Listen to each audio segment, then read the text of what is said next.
Stephen Joyce. Mr Speaker, can I just say firstly in this debate how proud I am to have the opportunity to support Bill English and John Key with this budget, because it really is a fantastic budget.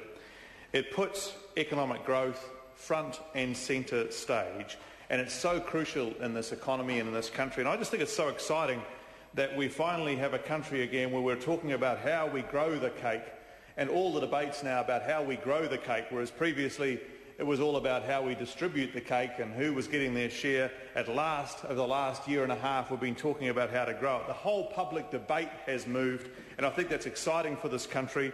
And I think a lot of credit goes to Bill English and his budgets, not just the 2010 one, but the 2009 one. And the reason that the budget puts economic growth front and centre stage is firstly that it tilts the economy towards savings, investments and exports. And we're already seeing that in terms of the renewed emphasis on our export sector and the exciting stuff that we're getting, which is partially due to world events and partially, no doubt, due to the government's actions. Secondly, our major tax reform package. Now, that's crucially important to helping families get ahead, and it understands the thing that my colleague, Minister Collins, was saying, that it's all about taxpayers and giving them the right incentives to do more to get ahead. And this tax reform package does it. It's going to mean that people earning the average wage will face a top marginal tax rate after 1 October this year of 17.5%. That's exciting stuff, and it means that these people can at last say, well, if I work a bit harder, if I do some overtime, I can actually get ahead under my own steam. And that's crucially important. And people are really going to notice the effect that's having. Frankly, the consumer confidence figures that we're seeing after the budget already reflects that. These people have got this enthusiasm for the future. The next thing that's crucially important is the improved fiscal outlook. And that is very, very important, because effectively keeping the fiscal books in a better shape reduces interest rates across the cycle, will keep the exchange rate under control, and means that we aren't borrowing against future generations as much. We're getting back into surplus as soon as we possibly can, a couple of years earlier than we were going to, and it's all about actually the control of expenditure. Ultimately, it's living with this $1.1 billion cap in new spending. And in fact, you don't have to go far to work out how hard that can be for some people, because most of the solutions the opposition raises of things that they want involve more spending. And the trouble with more spending is that it just keeps sucking the life out of the real economy in this country, and we can't afford to do that. So that's the fourth reason why this is a great budget for economic growth. And it's right across the board. I'd like to focus briefly, if I could, Mr Speaker, on the infrastructure area, something I have a passing interest in, particularly in the roading area, where we've got a big investment going in, particularly the 7 roads of national significance. They are very important roads for this country.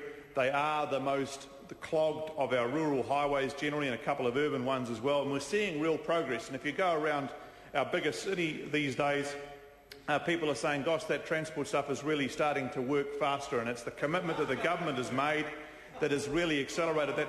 They find that, well, actually, we could name a few for you, Darren. Victoria Park, if you haven't been there, it's a big space. No way, sunshine. And it was Victoria Park. The contract was let under this government. And you'll find that things move much faster too. I mean, people are saying that Mangere Bridge duplication's moving much faster under the new government, now finishing 6 months earlier, due to finish in early August. Would that have happened under the Labor Party? Absolutely not on your Nelly. No doubt about that. So it's happening much faster than it was probably. Yes, the old TG. That one's coming. More to say on that one soon, actually. And then there's rail. Of course, we had to rejig the rail system because Labor had committed, A, to buy it at a ridiculous sum of money, and secondly, to spend whatever it took.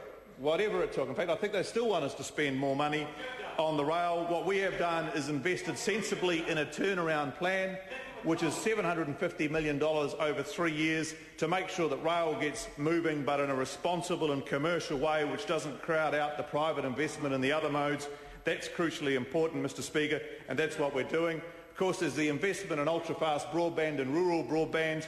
Most recently, the Rural Broadband Initiative, about 30-odd expressions of interest, so that a lot of excitement in rural areas about that program, which is a big program of $300 million. And I look across the House and I see the eminent leader of the House, who's taking us through the electricity transmission investments, which are massive for New Zealand. And the bit that still amazes me whenever we talk about Transpower in Cabinet, the bit that really amazes me is how it didn't actually get done under the previous government. That there were these massive and important investments. What were they doing that entire time? I know what they were doing. They were rearranging the governance model. That was all they were doing. And now we've got Transpower absolutely investing massive amounts of money to ensure that New Zealand's electricity grid, and all this stuff helps.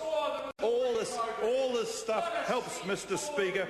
Very exciting to see the country. And what I'm impressed about is that we actually have a real opportunity. And I'm hoping that one day the opposition will grasp it, because they're being a little bit negative, which is a bit of a surprise.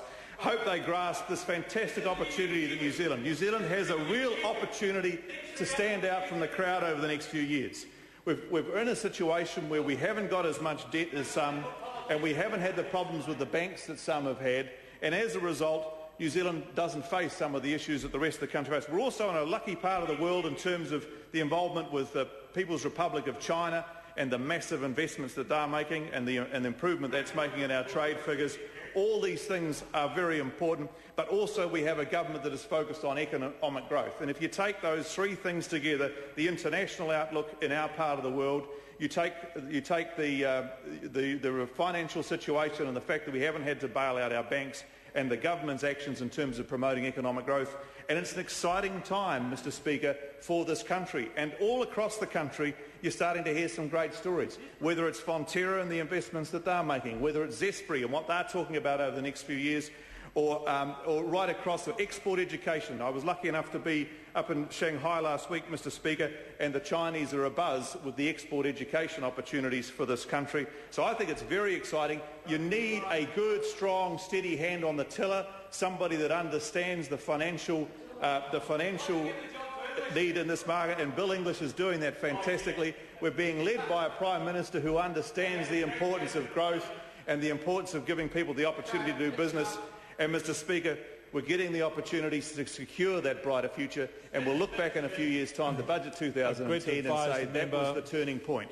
That the time for this debate has expired.